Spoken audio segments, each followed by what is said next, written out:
Kebudayaan Bali sampun saking riyin kasub kantos ring Duranegara.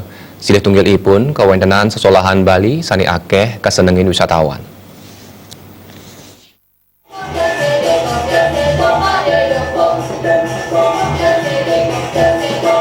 Kebudayaan Bali sampun mejanten Presiden ngedautin manah krama ingkian krama lokal kantos ring wisatawan Duranegara. Napi malih wisatawan taler akeh kedaut manahipun melajah igel Bali. Parindikan puniki taler keangkenin Direktur Jenderal Kementerian Luar Negeri Siswo Pramono. Dani maosang yening pelajar asing ageng pisan kedahipun melajah sesolahan Bali. Para pelajar saking Duranegara puniki sedurung nyolahang igel-igelan Bali sampun mejanten sedurung nyani melajahin kebudayaan Bali. Lama bertahan di sana, tapi juga bukan Eropa, di Korea. Nah, budaya ini akan muncul banyak kawasan demokrasi baru di Asia atau good governance, ya tidak harus demokrasi, good governance ya di Asia Tenggara,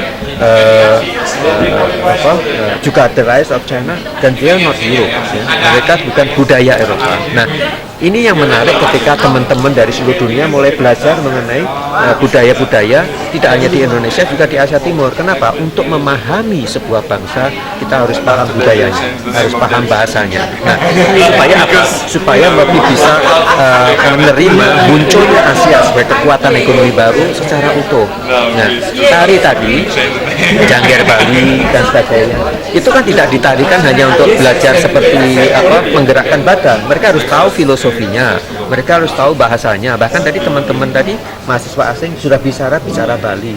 Artinya apa? Kalau mereka bisa bicara Bali, suatu saat mereka memahami juga Jawa, mereka melihat betapa multikulturalisme, betapa pluralisme itu adalah keniscayaan.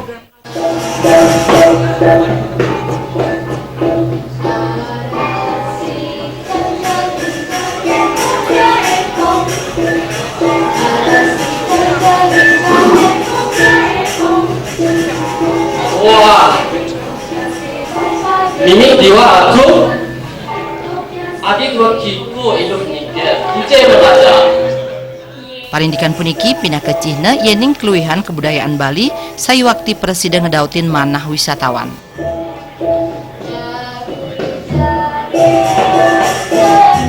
Desak Aryani, Bali TV.